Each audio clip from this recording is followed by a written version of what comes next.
wabarakatuh. Selamat siang Bapak Ibu semua.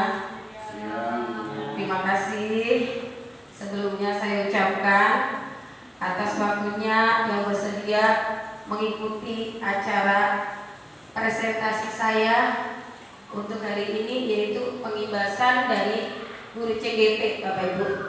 Nah, presentasi saya aksi nyata dalam budaya positif pengibasan sesama rekan sejawat SDN Wijaya Kusuma 07. Sebelum acara inti dimulai, saya mohon Bapak Ustadz Pak Nur Hamdani untuk memberikan doa supaya acara kita hari ini lancar, tidak ada halangan suatu apapun.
Terima kasih saya ucapkan kepada Bapak Ustadz Nur Hamdani yang telah mendoakan kita semua supaya acara ini berjalan dengan lancar.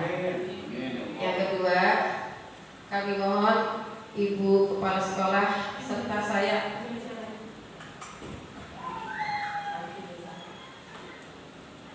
untuk memberikan sepatah dua kata kata supaya memberikan support kepada kami semua guru CGP biar tambah semangat, biar tambah maju, biar tambah sehat, tidak ada yang sakit. Amin. Tidak tempat saya berikan hari ini.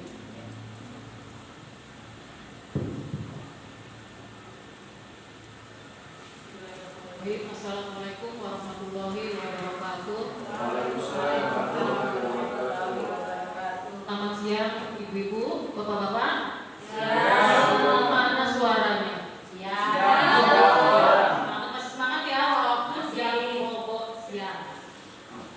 Alhamdulillahirabbil alamin, pada siang hari ini kita sama-sama dapat berkumpul di ruangan kelas 1 ini dalam rangka aksi nyata budaya positif atau pengimbasan sesama rekan sejawat dari teman kita Ibu Siti Mahmudah CGP Angkatan 10 Negeri Wijaya Kusuma 07.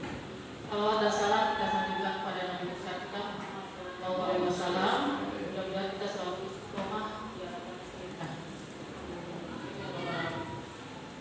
Mungkin tadi Bu Siti memberitahukan sepatah dua patah kata. Berarti gak usah panjang-panjang ya. Mau yang panjang apa yang pendek nih? Panjang biar cepat selesai. Pendek biar cepat selesai, panjang biar durasinya panjang. Ya, saya tidak mau berpanjang kala. Mungkin saya hanya ingin tadi kalau Bu Siti bilang supaya tambah semangat. Mudah-mudahan pasti dan harus semangat. Ya, karena kan di CGP 10 ini juga punya jargon ya. Nanti kita sama-sama mungkin Bu Siti yang memandu jargonnya. Jadi semangat tuh. Dan juga bagi guru penggerak yang sudah seperti Bu Rina juga bisa mengimbaskan pada kita, dan bagi Bu Siti dan teman-teman yang dua lagi itu nanti juga sama-sama bisa mengimbaskan kepada teman-teman supaya di CGP angkatan 12 ya, karena 11 udah nih, udah ada pengumumannya, 12 pun teman-teman semua bisa ikut. Ya tidak menutup kemungkinan yang KKI ataupun honor juga bisa. Karena guru penggerak ini tidak dikhususkan untuk PNS, semua pun bisa. Sekolah yang berada atau naungan swasta pun banyak kemarin sudah lolos jadi sekolah atau guru penggerak. Jadi yang KKI ada kesempatan, apalagi yang PNS. Namun yang PNS pun terikat oleh usia. Ya, kalau sudah 50 lewat nggak usah guru penggerak, betul ya? Aman, seperti itu ya Bapak Ibu. Jadi kita ikuti acara ini dengan baik. Nanti apa yang dipaparkan oleh Bu Siti, mudah-mudahan kita bisa ikuti, kita bisa laksanakan di kelas kita masing-masing supaya hasil dari produk guru penggerak juga bisa terlihat di situ. Apalagi sudah melakukan 2 kali Bu Siti kita lokakarya dan pendampingan sudah 2 kali. Lokakarya juga dari loka 0 sampai loka 1 sudah kemarin. Mudah-mudahan apa yang sudah didapat, materi apa yang sudah didapat bisa dicerna oleh CGP yang bersangkutan dan juga bisa diimbaskan kepada teman-teman semuanya. Mungkin itu saja dari saya, kurang lebihnya mohon maaf apabila ada kata-kata yang kurang berkenan. Saya akhiri, wabillahi taufiq wal hidayah. Wassalamualaikum warahmatullahi wabarakatuh. Terima kasih Ibu Kepala Sekolah yang berkenan memberikan 5-6 patah, bukan 1-2 patah. Semoga support dari Ibu Kepala Sekolah menggerakkan teman-teman saya juga untuk ikut mengikuti jejak kami bertiga, mengikuti pendidikan CGP, biar sekolah kita makin maju, biar sekolah kita makin keren. Amin. Ya, seperti Bu Rahma, Pak Hamdan, Kak Mimi, semoga akan mengikuti jejak kami bertiga. Amin. Baiklah, kita akan memasuki acara inti untuk hari ini, yaitu acara presentasi aksi nyata dari saya, budaya positif pengimbasan sesama rekan sejawat SDN Jaya Kusuma 07.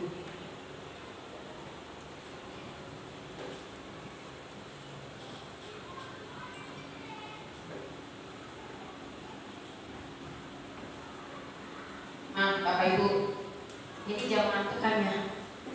Biar lebih semangat saya pantunin dulu ya. Senyum Bu Rama. Badan kekar, umurnya kuat. Bapak pedang bukanlah petani. Yang takut pantunya apa yang baca? Apakah Bapak Ibu guru semua selamat datang di pengimbasan ini?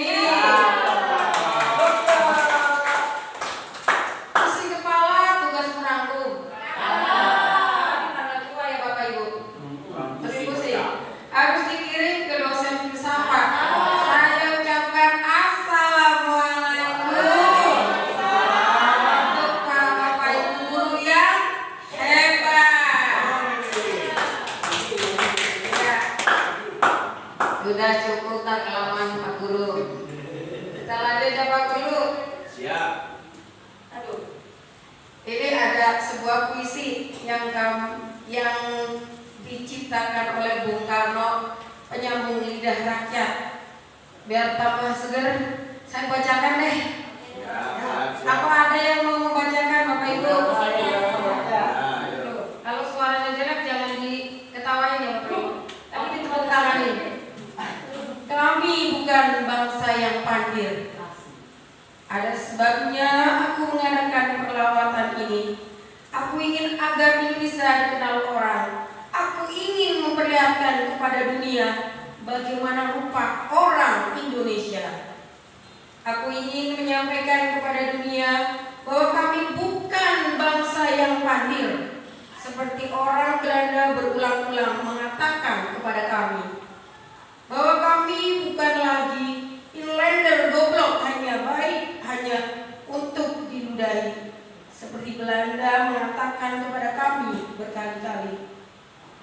kami bukan lagi penduduk kelas kambing yang berjalan, menyeruduk dengan memakai sarung dan ikat kepala, merangkak-rangkak seperti yang dikehendaki oleh majikan-majikan kolonial di masa silam. Nah, itu puisi penyemangat bagi kami, penyemangat bagi generasi bangsa yang harus maju dengan melalui pendidikan kita majukan bangsa Indonesia biar tidak dihina lagi oleh Belanda, biar tidak dihina lagi oleh bangsa luar. Oke, yang lebih mengangkat semangat.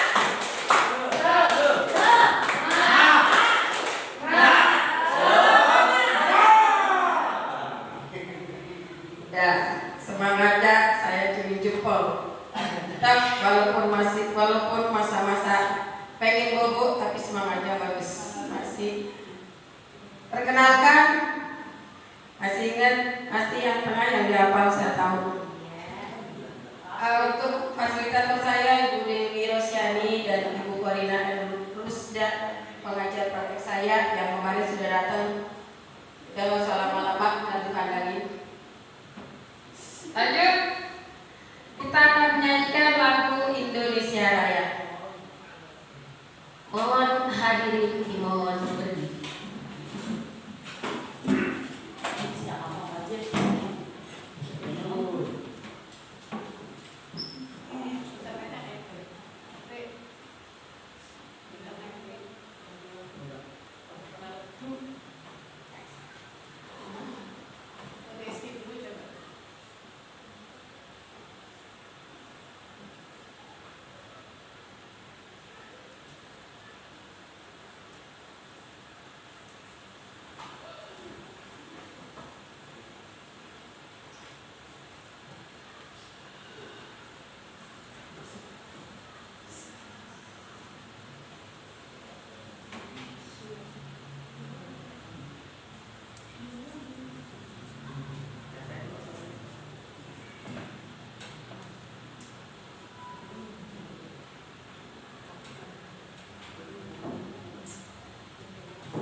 Indonesia Raya.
Terima kasih. Dimohon duduk kembali.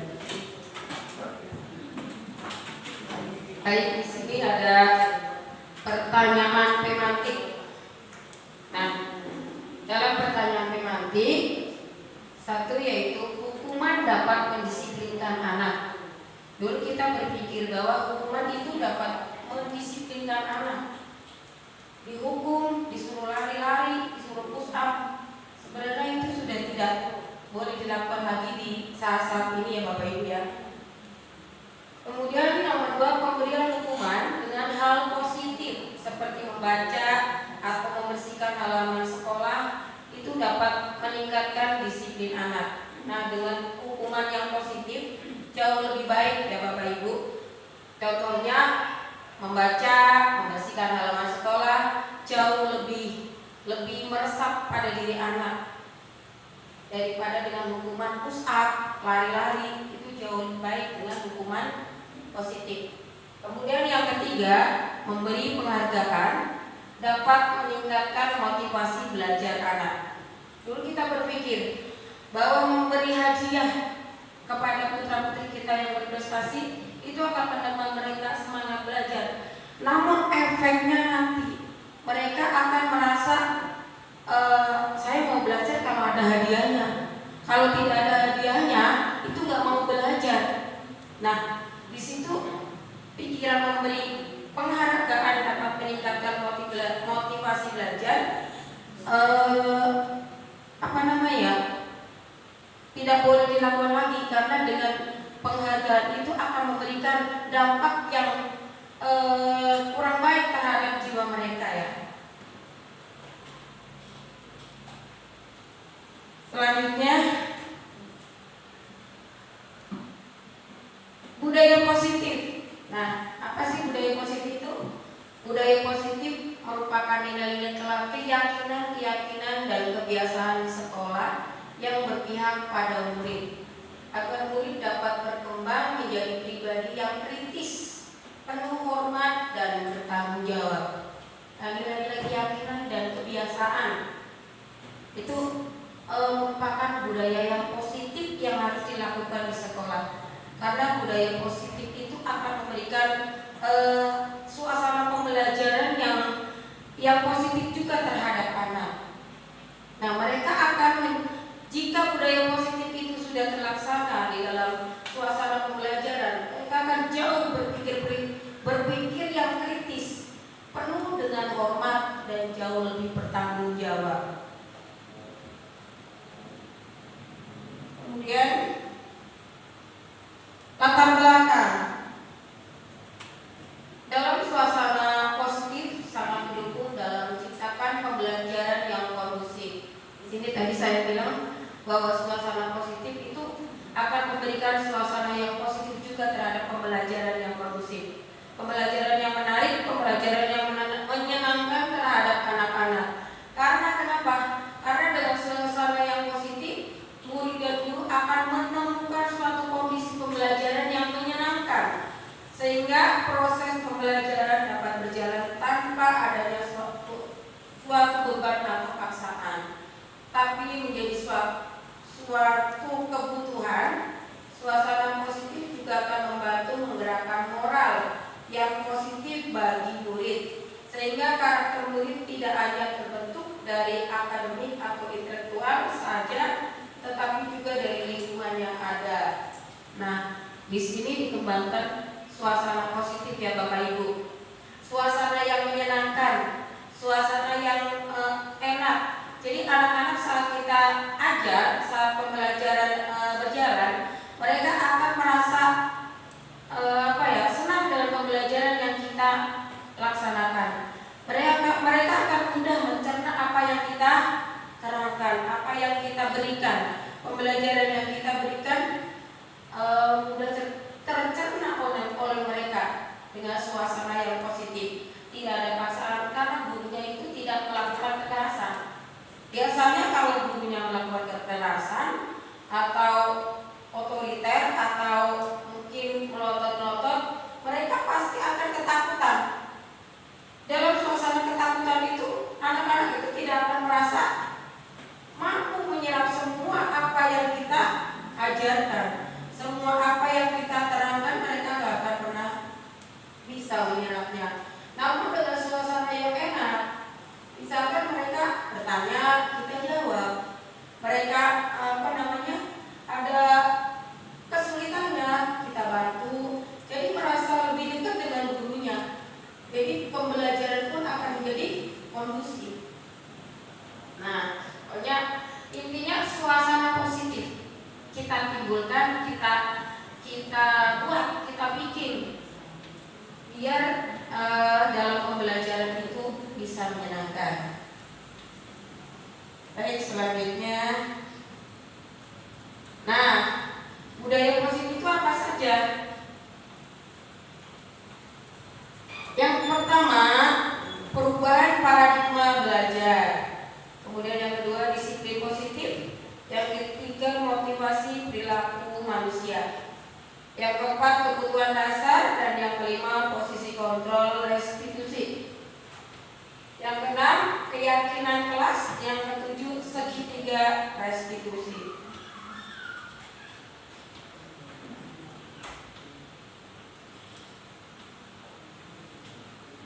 Selanjutnya, budaya positif.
Baik, kita lanjutkan ya Bapak Ibu. Budaya positif.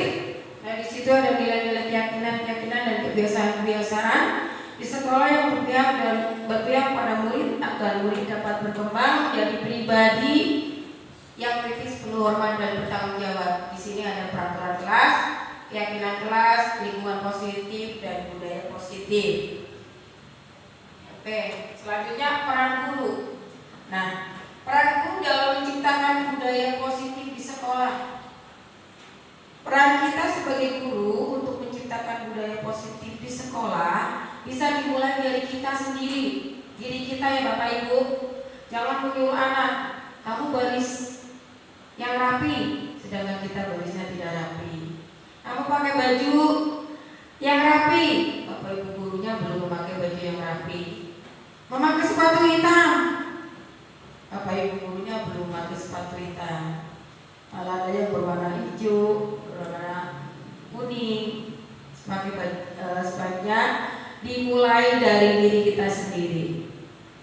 Kita beri contoh yang baik dulu, baru kita meminta anak-anak untuk berbuat baik. Kita jadi modelnya dulu ya Bapak Ibu, baru anak-anak akan mencontoh kita. Kita seperti artis, baru mereka akan mengikutinya.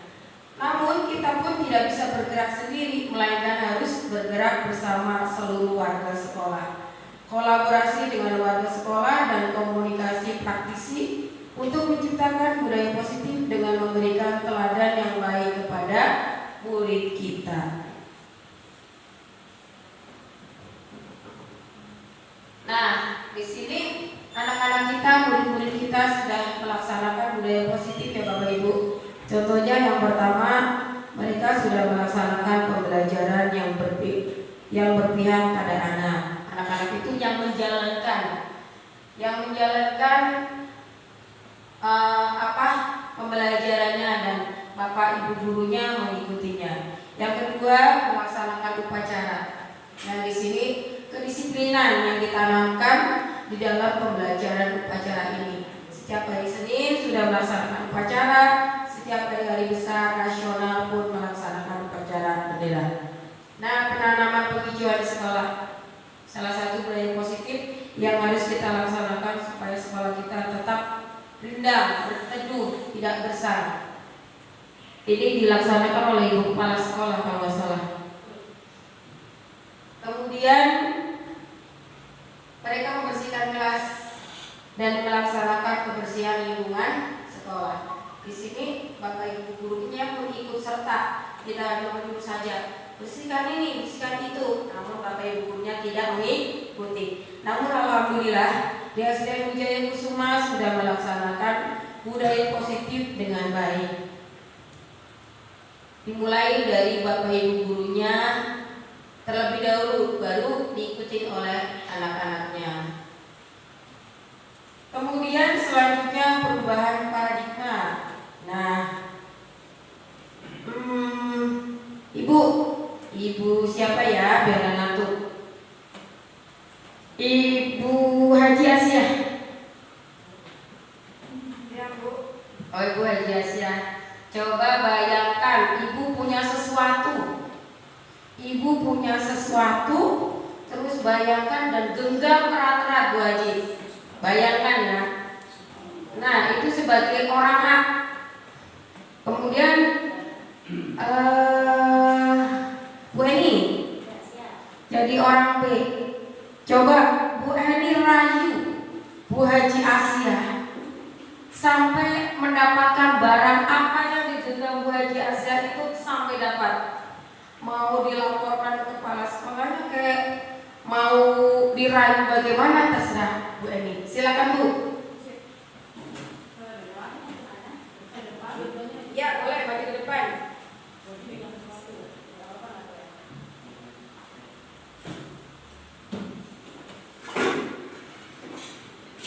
Lagi pegang apa? Boleh aku memintanya? Enggak dong, punya saya. Baju cantik deh. Ya, ini punya saya. Apa ya? Baju mau nggak aku ganti dengan barang yang lain? Gimana ya? Barang lainnya apa? Pokoknya baju suka deh. Tapi enggak semua ya.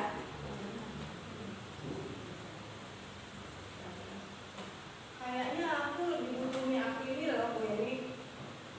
Nah, tapi aku juga butuh, mau kamu aja membantuku. Sebenarnya aku mau bantu, tapi aku juga perlu. Aduh. Terus gimana nih kamu aja gak baik lah kalau gitu lah. Nah, kali ini aku nggak baik dulu ya Bu Eni, karena aku butuh juga. Ya udah deh, karena kita saling membutuhkan. Gimana kalau kita berbagi, kita bagi dua? Gimana ya? Kayaknya nggak bisa karena cuma satu. Terus gimana dong? Kecewa deh. Sebaiknya Bu Eni cari yang lain aja, jangan punya aku. Ya udah deh, kalau gitu deh, aku mau cari yang lain dulu deh. Oke, terima kasih Bu Eni. Jadi aku tidak kasih kamu ya. Sama-sama.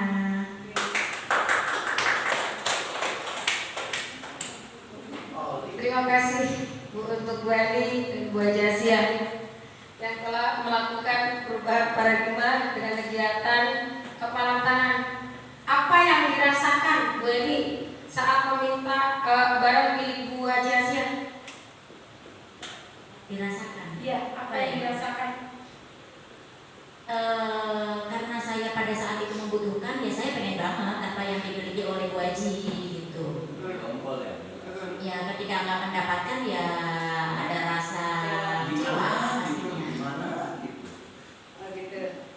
Ya, Bu Eni merasa kecewa saat apa yang dia inginkan tidak terkabulkan. Kalau Bu Haji, apa yang dirasakan saat mempertahankan barang miliknya? Saya sebenarnya ya, saya megangnya sangat kuat, takutnya dia suka Bu Eni. Sehingga saya sampai kesulitan loh, ya, sampai kesulitan ke, pokoknya sampai keras deh, karena saya mempertahankan diri saya. Begitu aja Bu.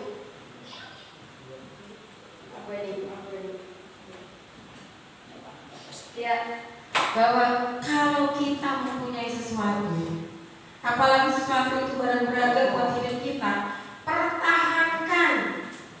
pertahankan sampai apapun, mau dilaporin ke polisi, mau dilaporin ke kepala sekolah, mau dilaporin kepada siapa saja, barter mungkin, pertahankan sampai titik darah penghabisan. Ya, nanti ke Bapak Ibu dulu. Wah, ngopi. Tepuk semangat.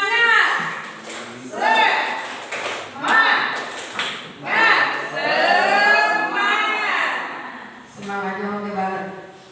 Oke, kita lanjutkan. Perubahan paradigma teori kontrol atau teori pilihan atau ilusi kontrol. Ilusi guru mengontrol murid. Nah, kita sebagai guru mengontrol murid. Ilusi bahwa kritik dan membuat orang merasa bersalah dapat menguatkan karakter. Kemudian ilusi bahwa semua penguatan positif, efektif, dan bermanfaat. Ilusi bahwa orang dewasa memiliki hak untuk memaksa.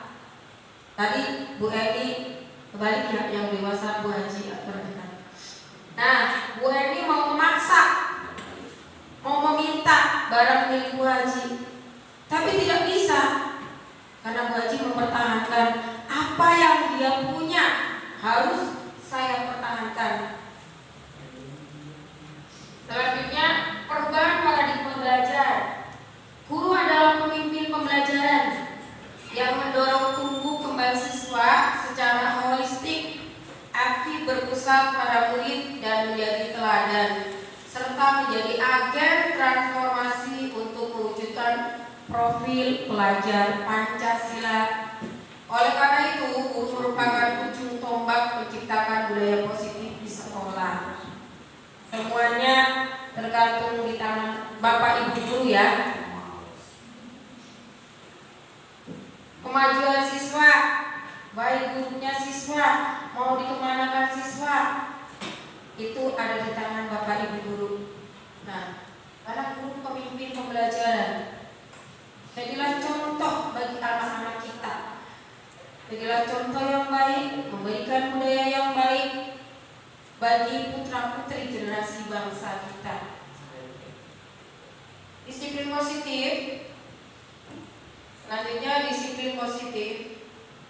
Disiplin positif merupakan pendekatan mendidik anak untuk melakukan kontrol diri dan pembentukan kepercayaan diri. Jadikanlah anak-anak kita yang percaya diri. Jadikanlah kita menjadi anak-anak yang maju, mempunyai kepercayaan diri, tidak minder, tidak merasa terasingkan. Nah, untuk selanjutnya, disiplin positif.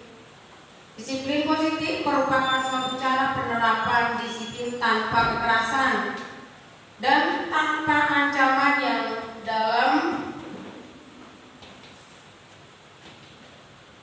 prakteknya melibatkan komunikasi tentang perilaku yang efektif antara guru dan murid. Perilaku yang efektif antara guru dan murid itu bagaimana? Perilaku yang baik, perilaku yang harmonis antara guru dan murid. Tidak ada murid yang takut terhadap Pak Guru itu, murid yang takut terhadap Bu Guru itu. Tidak ada, harmonis. Jadi murid itu akan merasa nyaman, akan merasa terlindungi, akan merasa enak dengan guru, Bapak Ibu guru tersebut. Yang kedua, dalam penerapan disiplin positif ini, murid diajarkan untuk memahami konsekuensi dari perilaku mereka. Selain itu, disiplin positif juga mengajarkan murid bertanggung jawab serta memiliki rasa hormat dalam berinteraksi dengan lingkungannya. Selanjutnya, jadi disiplin merupakan salah satu cara penerapan disiplin yang bertujuan untuk menumbuhkan kesadaran serta memberdayakan murid untuk melakukan sesuatu tanpa imbalan, ancaman, ataupun hukuman. Jadi murid mau ngapa-ngapain tidak tergantung dengan hadiah, ataupun dihukum ataupun diancam-ancam. Awas kamu ya kalau mau ngerjain PR. Saya hukum di kamar mandi, bersihin kamar mandi. Boleh nggak itu Bapak Ibu Guru? Ya. Kalau zaman dulu seperti itu ya, ya Pak Rano. Dulu ya, Pak Rano seperti itu ya. Kalau zaman saya enggak Pak Rano.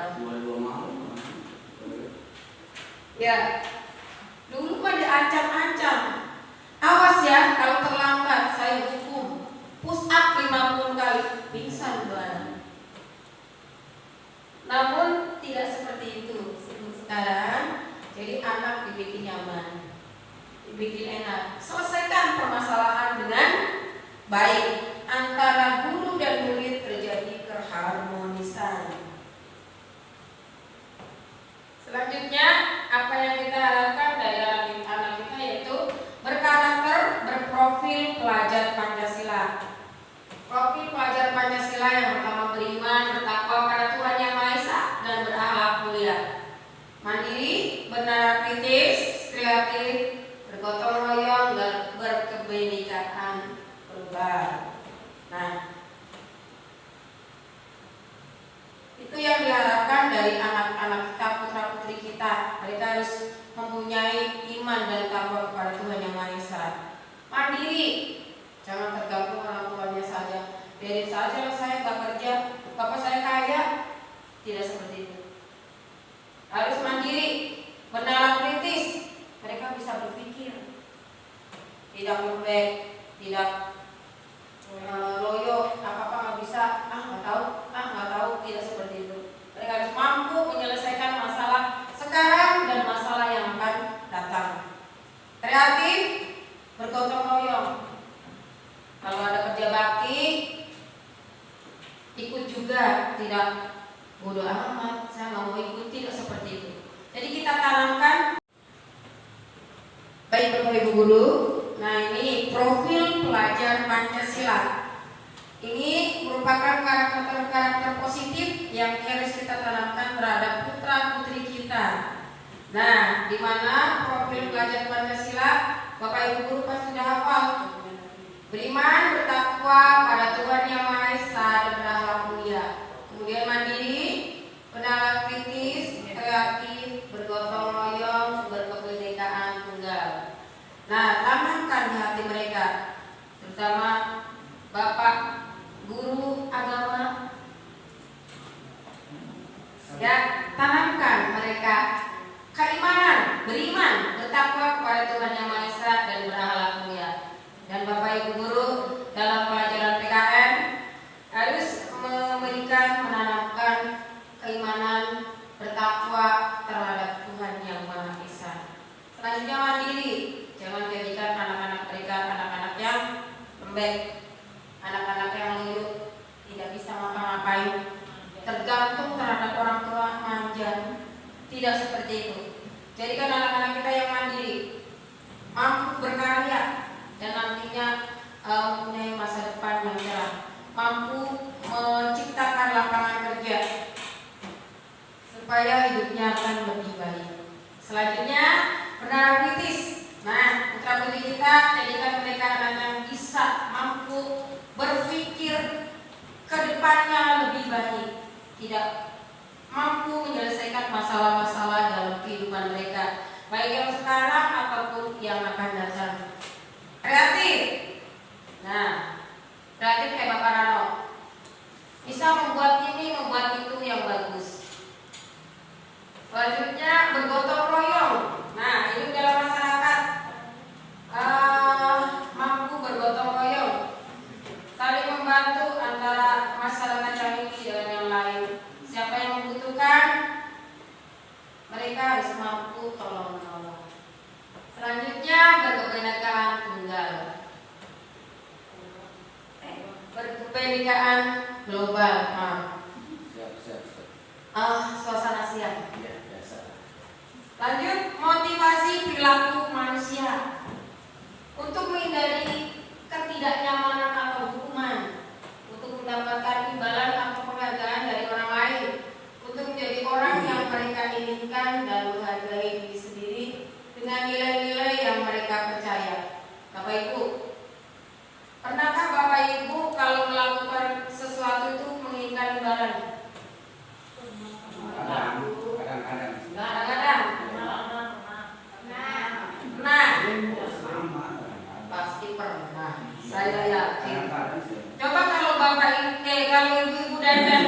diapain?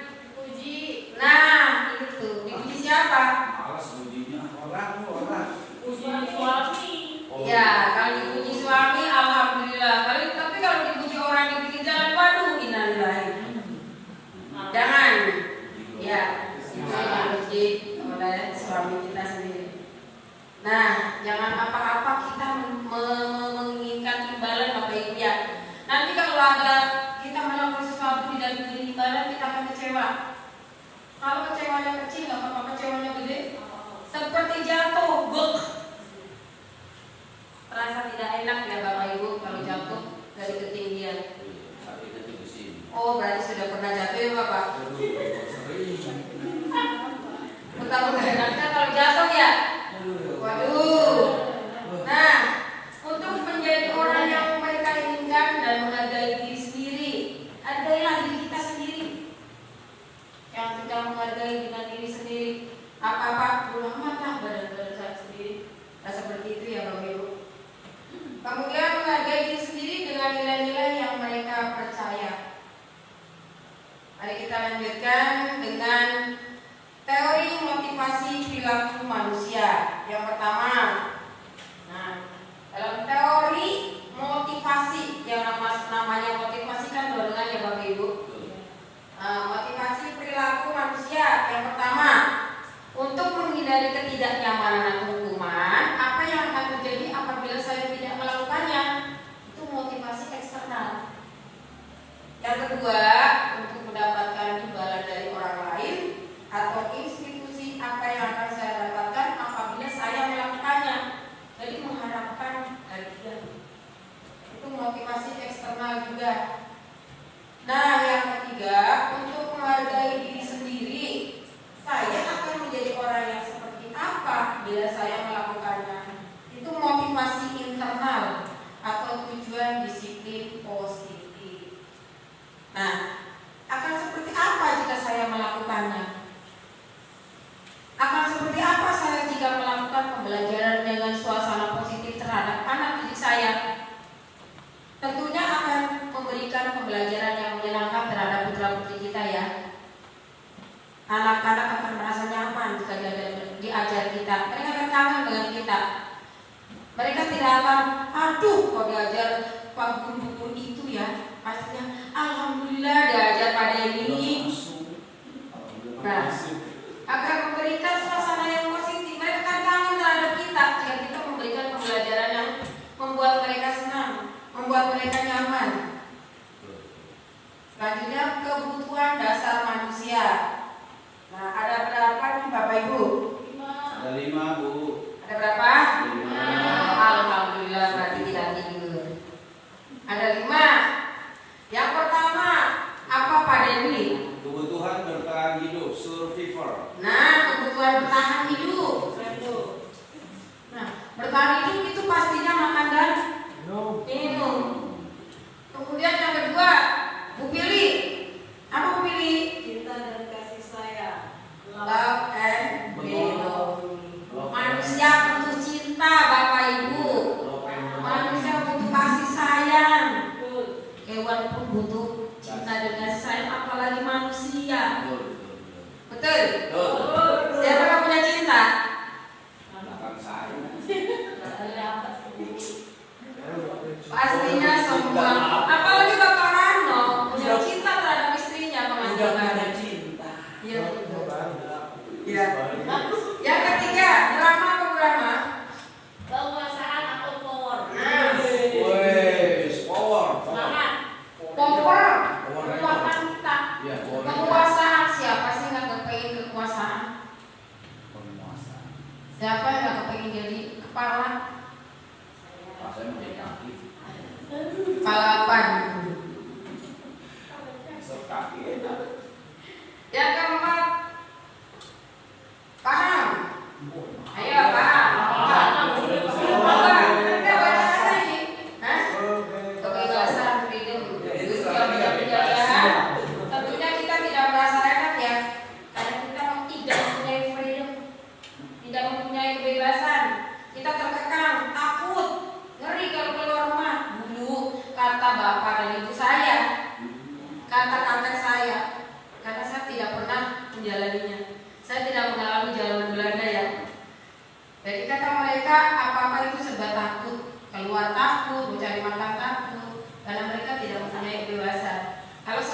bebas-bebasnya, mau terbang juga boleh. Pakai pesawat. Jangan pakai sayap, jatuh. Yang kelima Burama apa, Mak? Burama. Kesenangan, Pak. Nah, kita butuh kesenangan, tidak bersedih terus. Butuh teman, butuh curhat, kita jadi senang. Butuh anak-anak, untuk kita bercanda, kita jadi senang. Lanjut ya Bapak Ibu ya, jangan ngantuk dulu. Posisi kontrol seorang guru. Nah, guru itu bisa menjadi penghukum. Guru juga bisa membuat merasa bersalah. Bisa jadi teman, bisa jadi pemantau, dan bisa jadi manajer. Coba, menurut Bapak Ibu guru, posisi guru yang paling bagus itu nomor 1 sampai nomor 5 yang mana? Sebagai apa kata Nom? Nomor 2, membuat merasa bersalah. Nah, kalau jadi penghukum, guru itu pasti ditakutin sama anak-anaknya. Mereka gak mau ketemu lagi. Apa-apa dihukum, apa-apa disuruh pusat, apa-apa disuruh lari. Terlambat 2 menit, suruh lari di lapangan. Tidak boleh. Yang kedua, membuat merasa bersalah. Guru bisa membuat anak-anak itu merasa bersalah dengan ucapannya. Dia itu nggak ngerjain, misal anak itu tidak mengerjakan PR. Dan guru akan bilang, kamu kok nggak ngerjain PR sih nak? Emang kamu nggak kasihan sama guru, sama pak guru? Jadi anak itu akan merasa bersalah dalam hatinya. Aduh, saya bersalah ya sama bapak itu. Saya nggak ngerjain PR. Nah, di situ. Guru juga bisa menjadi teman. Nah, rangkul-rangkulan bareng antara murid dan guru. Guru juga bisa menjadi pemantau. Pemantau dari aktivitas putra-putri yang kita ajar. Guru memantau apa yang mereka lakukan. Guru memantau apa yang mereka kerjakan. Nah, posisi yang bagus itu sebagai manajer, di mana seorang guru itu selalu mencari solusi dari setiap permasalahan yang putra-putrinya hadapi. Dia akan mencari solusi dengan baik. Tidak akan menghukum, tidak akan membentak, tidak akan melotot. Nah, posisi yang terbaik itu posisi guru sebagai manajer. Lanjut ya Bapak Ibu. Nah, penghukum. Bagaimana itu? Nada suara jadi guru sebagai penghukum. Nada yang tinggi. Hei kamu. Tangan yang menunduk. Mata melotot. Nah, seperti itu kurang lebih. Jarinya menunjuk, menghardik. Kayak hewan aja dihardiknya. Nah, patuhi aturan saya atau awas. Itu zaman dahulu. Zaman dulu selalu kamu yang terakhir mengumpulkan tugas. Ini biasanya siapa ya? Laki-laki nih biasanya. Saya Bu. Wah, Bu Haji Asia. Gak pernah ngerjain PR ya Bu Haji? Nah itu tuh, guru seperti itu. Selanjutnya, membuat rasa bersalah. Ada suara memelas. Nah tadi, kamu gak merasa kasihan terhadap guru? Halus, sedih, bahasa tubuh merapat pada anak. Itu lesu. Guru itu lesu. Anak pun akan merasa bersalah. Ibu sangat kecewa sekali dengan kamu. Bagaimana kalau orang tua tahu kalau kamu berbuat seperti ini? Pasti anak itu akan menunduk. Diam, tak sepatah kata pun terkeluar dari mulutnya. Nah, anak sebagai guru sebagai teman. Ada suaranya melas, ramah, akrab, dan bercanda itu ciri-cirinya. Bahasa tubuh merapat pada murid, mata berbinar, dan senyum cenaka. Nah, selanjutnya, ayo bantulah demi ibu ya. Itu bahasa yang diucapkan terhadap anak. Ya sudah, kali ini tidak masalah. Nanti ibu yang membantu menyelesaikannya. Selanjutnya, sebagai pemantau. Nah, ada suaranya datar, bahasa tubuh normal.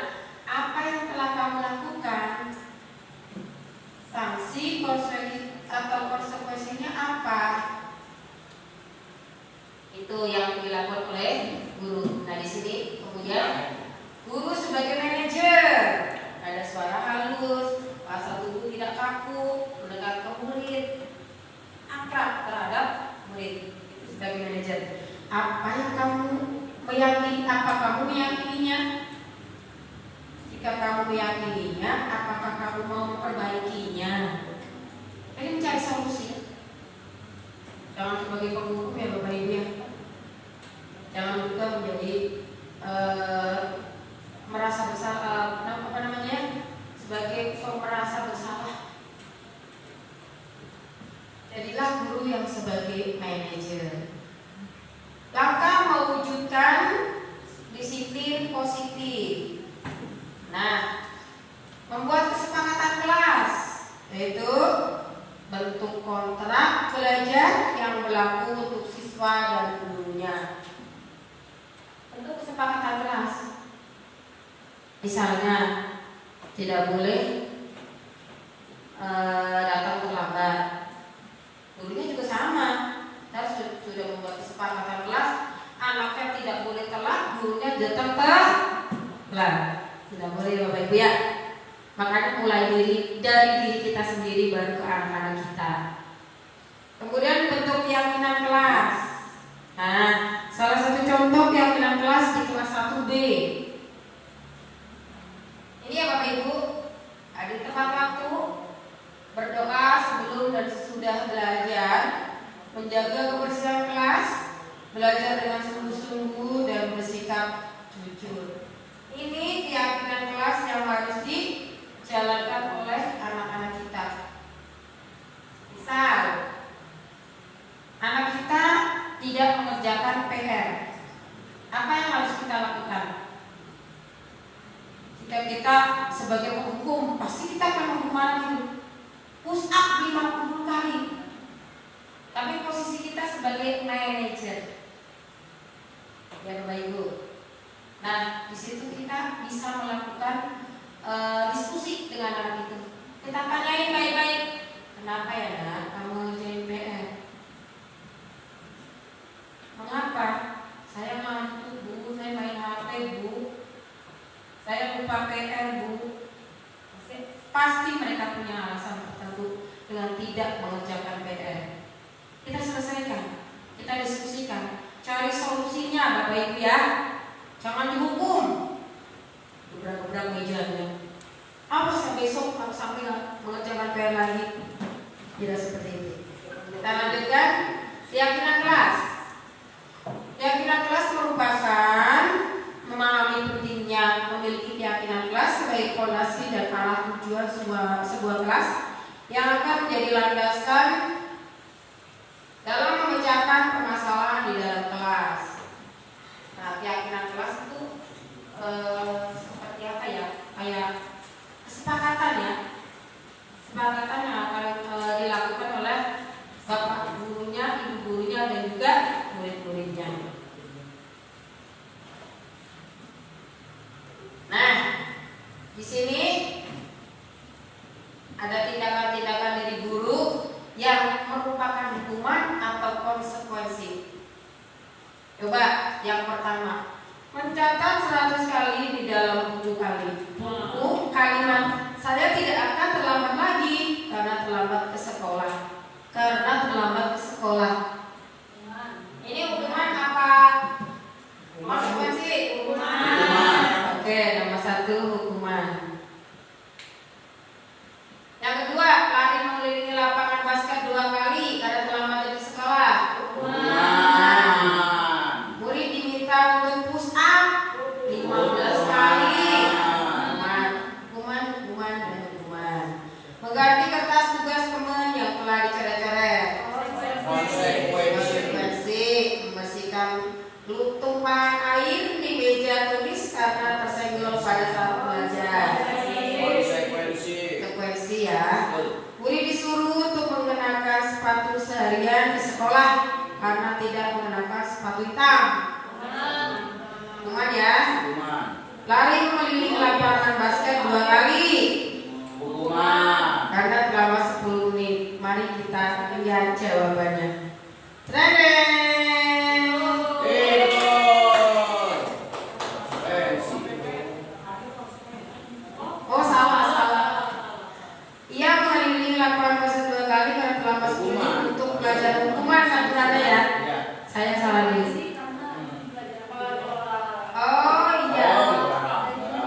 lapangan basket 2 kali karena terlambat 10 menit untuk pelajaran pencegahan Oh iya. PJOK. Si kirain pelajaran agama. Jangan kalau pelajaran agama suruh baca ayat kursi saja. Keliling masjid.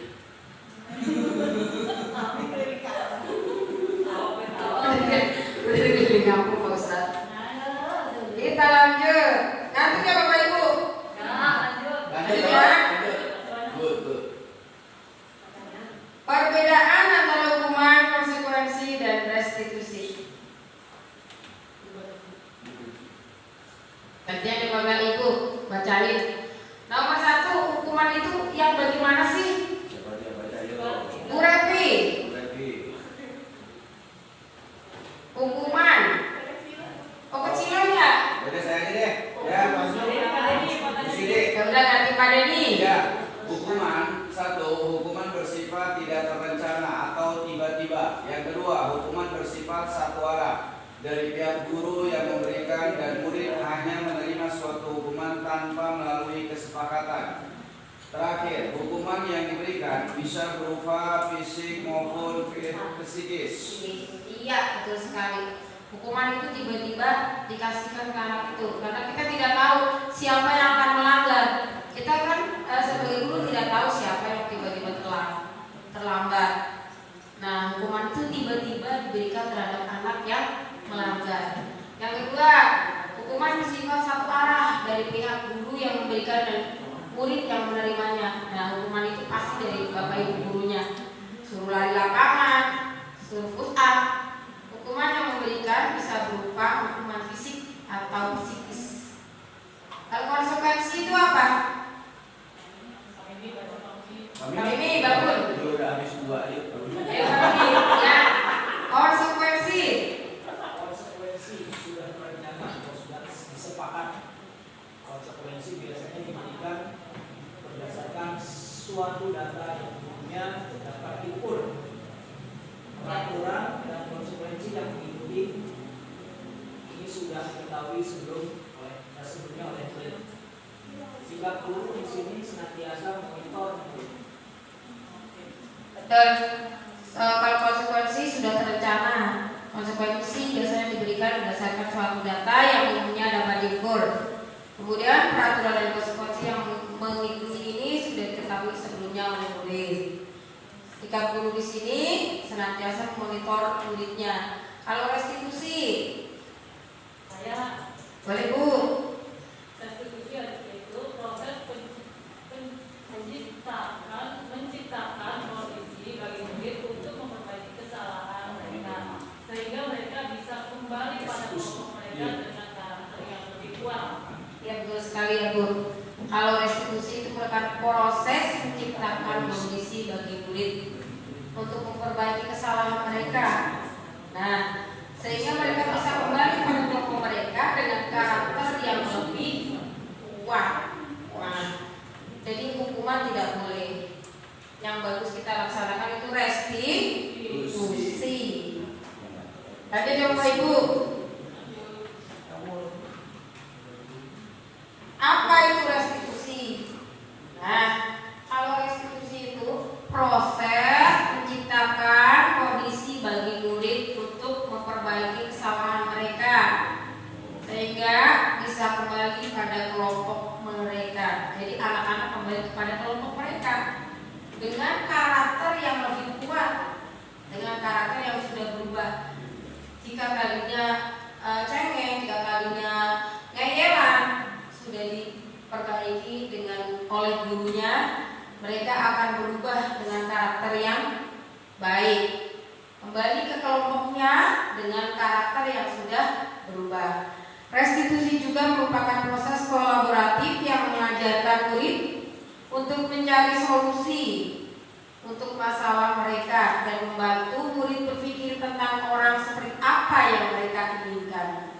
Jadi tujuan kuliah dan bagaimana mereka harus memperlakukan orang lain, yaitu pernyataan dari dosen 2004. Pernyataan dari dosen Pak Guru. Dosen ngomong aja. Ya. Jadi restitusi itu lebih baik ya diberikan oleh kita. Nah, segitiga restitusi.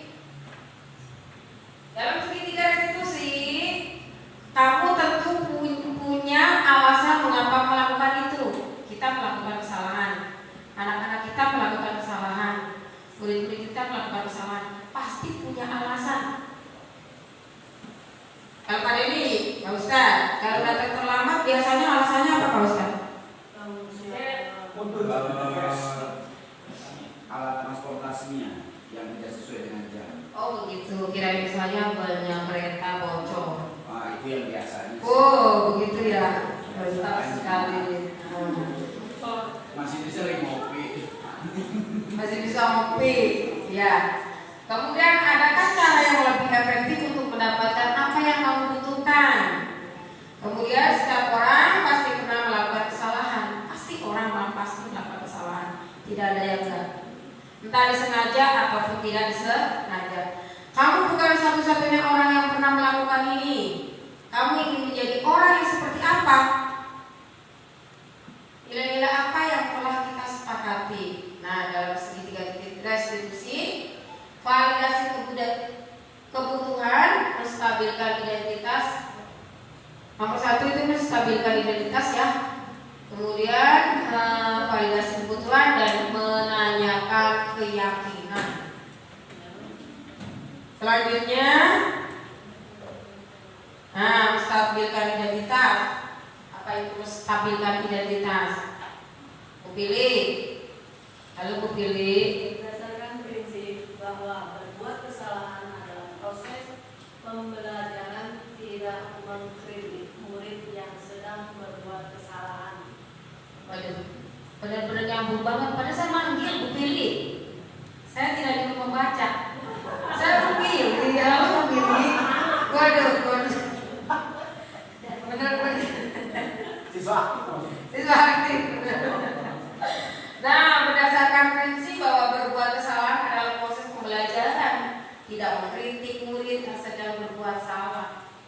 Bahwa kesalahan itu kewajaran ya Bapak Ibu ya. Wajar, salah itu wajar. Semua orang juga bisa melakukan kesalahan kok. Iya, siapapun juga bisa melakukan kesalahan. Ajukan pertanyaannya. Membuat kesalahan sesuatu yang wajar. Manusia tidak ada yang sempurna. Semuanya wajar. Kita lanjutkan Bapak Ibu. Nah, Ibu berkata,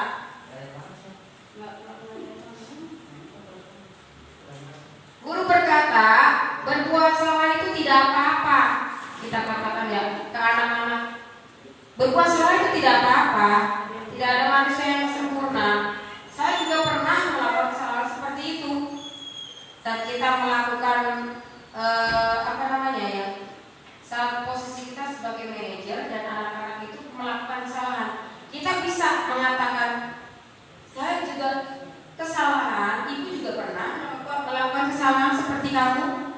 Nah, jadi mereka juga tidak merasa bersalah banget dalam hati. Jadi mereka akan berpikir, oh ya, ibu juga pernah melakukan kesalahan, semua orang juga pernah melakukan kesalahan.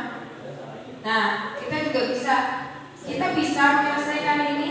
Atau Bapak Ibu tidak tertarik dari siapa yang salah, tapi Bapak Ibu tertarik dengan mencari solusi dari permasalahan ini. Apa kamu sedang menjadi teman yang baik buat di rumah sendiri? Oke, lanjut. Validasi tindakan yang salah. Nah, anak-anak pasti melakukan kesalahan. Berdasarkan prinsip setiap perilaku berusaha memenuhi suatu kebutuhan tertentu. Pernyataan atau pertanyaan dengan nada suara yang tidak menghakimi atau memojokkan. Nah, ajukan pertanyaannya. Kamu melakukan karena mempertahankan sesuatu yang penting bagimu kan? Kamu melakukan bukan karena alasan tertentu kan? Maksudnya kamu melakukan itu bukan untuk kesengajaan kan? Lanjut ya Bapak Ibu. Berkata lagi. Padahal kamu bisa melakukan yang lebih baik dari ini ya. Maaf itu tempo ya. Sambil ngantuk sih semalam. Kamu pasti punya alasan mengapa melakukan hal itu. Kamu patut bangga pada dirimu sendiri karena kamu telah Kamu boleh bertahan sikap itu, tapi kamu harus menambahkan sikap yang baru. Menanyakan keyakinan.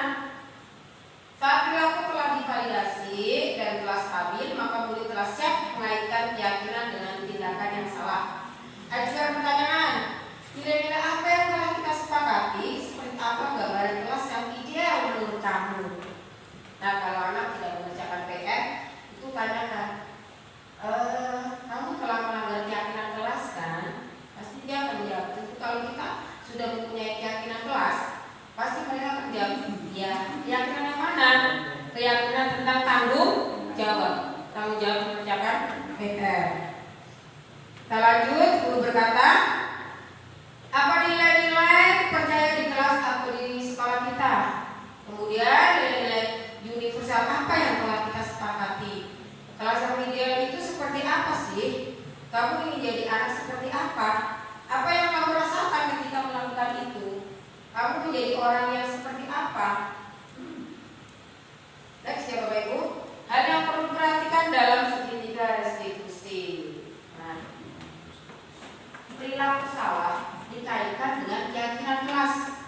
Kesediaan yang bersalah untuk memperbaiki kesalahan. Penyelesaian masalah berkaitan dengan permasalahan. Perlu ditanyakan waktu untuk memperbaiki kesalahan.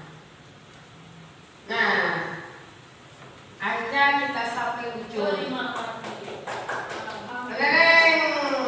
Terakhir, terima kasih. Terima kasih telah memperhatikan atau menyimak atau mengikuti presentasi dari saya tentang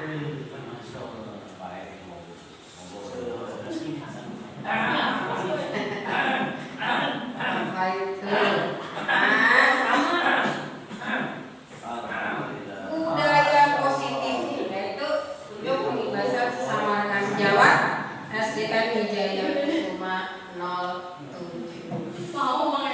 Baiklah, Bapak Ibu, dari sekian presentasi saya, apakah ada yang ingin bertanya? Ada? Oke, Bu Pilih. Ternyata Bu Pilih menyimak. Ada yang ingin bertanya? Baiklah, silakan Bu Pilih. Tadi Bu Siti sudah menjelaskan tentang keyakinan dan kesepakatan kelas. Saya masih kurang lanjut ya. Saya masih lanjut. Sebenarnya apa sih perbedaan keyakinan kelas dengan kesepakatan kelas? Baiklah. Di sini ternyata Bu Pilih masih bingung ya mengenai apa sih perbedaan antara kesepakatan kelas dan keyakinan kelas. Baik, kalau menurut saya, ya, kesepakatan kelas itu kata sepakat yang telah disepakati di dalam kelas, yang telah dimusyawarahkan bersama antara guru dan anak-anak. Nah, kelas ini mau bagaimana? Nah, anak-anak dan guru mengakui itu kesepakatan yang sudah dibentuk. Nah, nanti kalau memang ada kesalahan, mereka harus mempunyai konsekuensi dari apa yang telah dilakukan oleh yang melakukan kesalahan. Seperti itu kesepakatan dipilih. Kemudian kalau keyakinan kelas itu sesuatu yang diyakini akan kebenarannya, sehingga semua anggota merasa wajib menyepakatinya, dan jika dilanggar rasa bersalah yang sangat besar akan terbayang-bayang sehingga dia akan kembali pada apa yang akan dia yakininya. Itu kalau keyakinan kelas. Jadi keyakinan kelas itu apa yang diyakini kelas di dalam kelas itu dan harus dilaksanakan. Gitu. Berarti kesepakatan itu ada atas dasar keyakinan. Kesepakatan itu ada atas dasar keyakinan. Ya seperti itu. Kita harus yakin dulu kan? Iya. Kita seperti ini loh. Iya. Bisa menjalankan. Baru kita akan sepakat. Betul. Ya. Ya, terima kasih. Sama-sama. Kemudian ada bertanya lagi Bapak Ibu? Baik, monggo Bu Eni. Oh, nggak usah pakai Bu Eni. Terima kasih atas waktunya. Yang berikutnya saya ingin menanyakan, apakah seorang guru juga harus terpenuhi 5 kebutuhan dasarnya? Yang mungkin tadi yang ada kasih sayang, ada dan lain sebagainya tadi ya yang sudah disebutkan oleh Bu Siti tadi. Apakah kelima-limanya setiap guru itu harus punya? Terima kasih. Assalamualaikum warahmatullahi wabarakatuh. Waalaikumsalam warahmatullahi wabarakatuh. Baik, terima kasih atas pertanyaannya Bu Eni. Menurut saya, ya manusia harus memenuhi 5 kebutuhannya. Karena apa? Karena manusia perlu dipenuhi kebutuhannya agar tentram batinnya, jiwanya tenang. Kemudian mereka akan merasa nyaman jika semua 5 kebutuhan itu terpenuhi dengan baik. Nah, ada kasih sayang, ada bertahan hidup, ada penguasaan, ya, ada kesenangan, ya, ada freedom. Pasti akan merasa tentram, pasti akan merasa nyaman semuanya.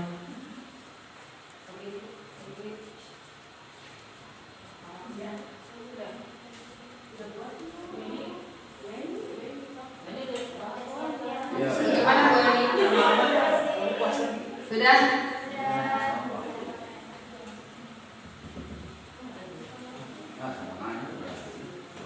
Baik Bapak Ibu. Nah, kiranya cukup ya 2 pertanyaan saja ya. Siap, Pak. Semoga bermanfaat. Semoga apa yang saya presentasikan dapat diterapkan dalam pembelajaran Bapak Ibu ya. Ya, mudah-mudahan kelas kita akan menjadi lebih baik belajarnya, anak-anak kita menjadi anak-anak yang maju, bernarasistis dan berkarakter profil pelajar Pancasila. Baik Bapak Ibu, terima kasih atas waktunya, terima kasih atas perhatiannya. Mohon maaf Bapak Ibu apabila kata-kata saya, ucapan saya ada yang kurang berkenan di hati Bapak Ibu. Tidak usah dipampunin lagi lah. Sudah ngantuk. Ya, saya tutup. Wabillahi taufiq wal hidayah. Assalamualaikum warahmatullahi wabarakatuh. Assalamualaikum warahmatullahi wabarakatuh. Saya Ibu Yoyo Rosana, selaku Kepala Sekolah SD Negeri Wijaya Kusuma 07. Saya mengucapkan terima kasih kepada CGP Angkatan 10 dari SD Negeri Wijaya Kusuma 07 yang telah memberikan pengimbasan selama 2 hari ini. Mudah-mudahan ilmu yang diberikan kepada teman-teman yang lain bisa menerapkannya dalam pembelajaran sehari-hari di kelas. Dan juga bagi CGP Angkatan 10 dari WK 07, mudah-mudahan lebih semangat lagi dan bisa memberikan yang terbaik untuk sekolah kita. Saya akhiri, wassalamualaikum warahmatullahi wabarakatuh. Assalamualaikum warahmatullahi wabarakatuh. Saya Yulika Rekasari dari WK 07. Alhamdulillah dengan adanya pengimbasan dari rekan-rekan CGP Angkatan ke-10 ini menambah wawasan saya serta ilmu saya. Semoga dalam KBM keseharian saya di kelas saya bisa mengikuti dari pengimbasan teman-teman CGP Angkatan 10. Wabillahi taufiq wal hidayah. Assalamualaikum warahmatullahi wabarakatuh. Assalamualaikum warahmatullahi wabarakatuh. Saya Eni Faizatin dari SDN Wijaya Kusuma 07. Terima kasih atas pengimbasan hari ini mengenai disiplin positif. Sangat menarik ya. Mudah-mudahan dengan pengimbasan hari ini saya bisa mengaplikasikannya di dalam kelas. Mudah-mudahan anak-anak nanti bisa menjadi peserta didik yang bisa mengikuti apa yang diimbaskan pada hari ini. Terima kasih. Assalamualaikum warahmatullahi wabarakatuh.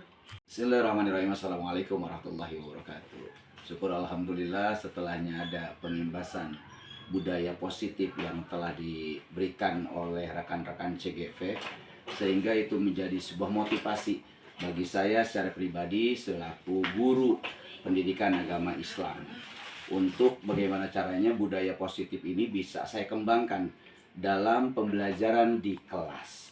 Terima kasih. Wassalamualaikum warahmatullahi wabarakatuh.